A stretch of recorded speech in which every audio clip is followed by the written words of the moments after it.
kaze mu gihe cy'impemburo. Bakunzi twama dusangira ijambo ry'Imana mu kiganiro igihe cy'impemburo, ndabaramukije amahoro y'umwami wacu Yesu Kristo.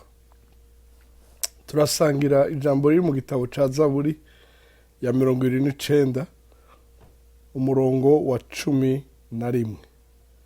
Zaburi igice ca 29 umurongo wa 11 handitse ngo: Uhoraho azoha abantu biwe inkomezi, Uhoraho azoha abantu biwe umugisha w'amahoro.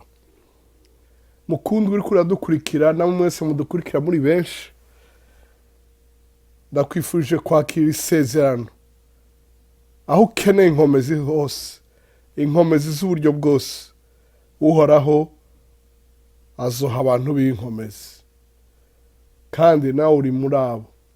Namba warataye Uhoraho, ugaruke ku Uhoraho, usubire uw'umuntu wiwe, umwana wiwe. Uhoraho azoha abantu biwe umugisha w'amahoro. Umugisha w'amahoro. Hariho umugisha w'ubutunzi, hariho umugisha w'amagara meza, hariho umugisha wo kubana neza n'abandi. Ariko iyo urahambaye, urazi kubaho utekanye, uzi ko ibintu byose bigenda neza, wewe uhagaritse umutima, wewe wihebuye, wewe uzazaniwe, ndakwifurije kuronka uyu mugisha Uhoraho azoha abantu biwe umugisha w'amahoro. Kugira ngo utahure neza iyi Zaburi, uryoherwe izi nkomezi Uhoraho abantu biwe n'uyu mugisha w'amahoro aha abantu biwe, reka dutangure ku murongo wa mbere w'iyi Zaburi ya 29. Iguhezagire nk'uko naje yampezagiye.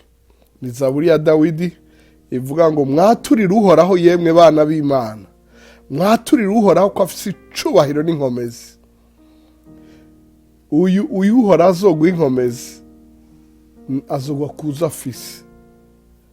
Umurongo wa mbere: mwaturire Uhoraho yemwe bana b'Imana, mwaturire Uhoraho ko afise icubahiro n'inkomezi.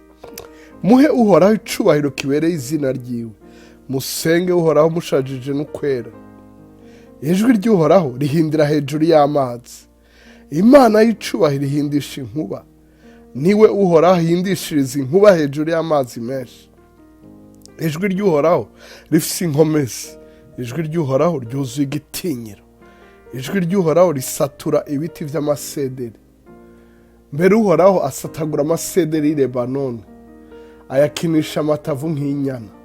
I Lebanoni Siriyoni ahakinisha amatavu nk'inyana y'imbogo.